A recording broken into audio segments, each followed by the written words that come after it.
తన వల్లే రాయలసీమ లిఫ్ట్ పనులు ఆగాయంటూ తెలంగాణ సీఎం రేవంత్ చేసిన వ్యాఖ్యలపై సీమ నేతలు మండిపడుతున్నారు. స్వప్రయోజనాల కోసం ఏపీ సీఎం రాష్ట్రాన్ని తాకట్టు పెడుతున్నారన్నారు వైసీపీ నేత గడికోట శ్రీకాంత్ రెడ్డి.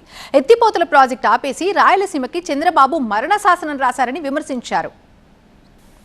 ఆంధ్రప్రదేశ్ దురదృష్టకరమో లేకపోతే ఆంధ్రప్రదేశ్ చేసుకున్నటువంటి పాపమో తెలియదు, కానీ వ్యాపారం కోసమో వ్యక్తిగత స్వలాభాల కోసమో లేకపోతే ఉన్న కేసుల కోసమో రాష్ట్రాన్ని తాకట్టు పెట్టడము అన్నటువంటిది అది ఏకైక చంద్రబాబు నాయుడు గారికే చెల్లుబాటు అయ్యింది.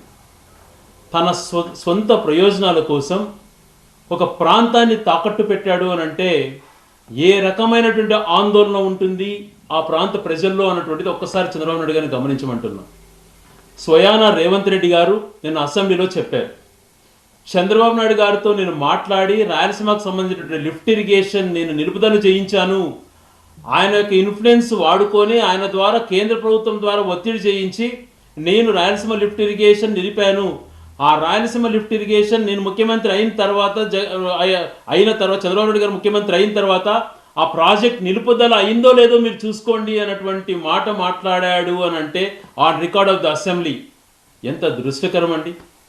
ఎందుకు రాష్ట్ర ప్రయోజనాలను తాకట్టు పెట్టారు? స్వయాన చంద్రబాబు నాయుడు గారు తన చేతితో రాయలసీమకు మరణ శాసనం రాశాడు.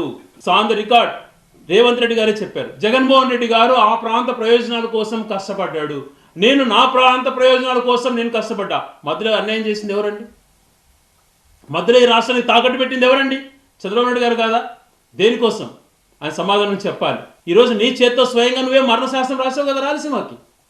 క్షమాపణ చెప్పాల్సినటువంటి క్షమాపణ కాదు, నువ్వు రాజకీయం నుంచి వైదొలగాల. లేదు నీకు అంత ఇంట్రెస్ట్ లేదు అనుకున్నప్పుడు, రాయలసీమ ప్రాంతం మీద విద్వేషం ఉన్నప్పుడు చెప్పు, మా దారి మేము చూసుకుంటాం, మా బతుకులు మేము బతుకుతాం. హైకోర్టు ఇస్తే హైకోర్టు వద్దంటివి, లా యూనివర్సిటీ వస్తే నిర్దాక్షిణ్యంగా తరలిస్తేవి. ఇంత ద్వేషం పెట్టుకొని ఒక ప్రాంతం పైన అన్యాయం కాదా ఇది? ఇక జగన్ తెచ్చిన రాయలసీమ లిఫ్ట్ ఇరిగేషన్ ని ముంచేశారని, ఇది ఫ్రెండ్షిప్ వల్ల, ఓటుకు నోటు కేసు వల్ల ఎందుకో చెప్పాలన్నారు శ్రీకాంత్ రెడ్డి. రాష్ట్రాన్ని విధ్వంసం చేసింది జగన్ కాదు చంద్రబాబే అన్నారు. ఆ నీల కష్టం నుంచి ఎలా బయటపడాలని దారి చూపించిన రాజశేఖర రెడ్డి గారు, దాన్ని కొనసాగిస్తూ జగన్మోహన్ రెడ్డి గారు రాయలసీమ లిఫ్ట్ ఇరిగేషన్ తీసుకొచ్చి ఎన్నో రకాలుగా అది ఉపయోగకరమో అని చెప్పి అందరినీ కన్విన్స్ చేస్తే, బలవంత పెట్టి నీకున్నటువంటి ఫ్రెండ్షిప్, నీకున్నటువంటి లావాదేవీలో, లేకపోతే నీ చేతిలో చంద్రబాబు నాయుడు గారు చిక్కుకొని ఉన్నారు ఓటుకు నోటు కేసులో అని చెప్పి భయపడో ఏది భయపడించుకున్నారో తెలియదు, కానీ రాష్ట్ర ప్రయోజనాలను తాకట్టు పెట్టడం సమంజసమా అని చెప్పి అడుగుతున్నాను. ఎందుకు జగన్మోహన్ రెడ్డి గారు విధ్వంసం చేశారని మాట్లాడుతూ, ఎవరు విధ్వంసం చేసింది? విధ్వంసం కాదు, నిర్దాక్షిణ్యంగా హత్య చేయబడ్డావు. హత్య చేసావు, రాయలసీమని చంపేస్తున్నావు, చంపేశావు. మేము ఒక్కటే డిమాండ్ చేస్తున్నాం, ప్రయోజనాలన్న అంగీకరించినాడు కాబట్టి, స్పష్టంగా కనపడుతోంది కాబట్టి ఈ రాయలసీమకు సంబంధించినటువంటి ప్రతి ఒక్కరు అధికారులు ఉన్నటువంటి మంత్రులు కానీ ఎమ్మెల్యేలు కానీ చంద్రబాబు గారిని నిలదీస్తారో మీ రాజీనామాలను ముఖాన్ని కొడతారో త్వరగా నిర్ణయించుకో.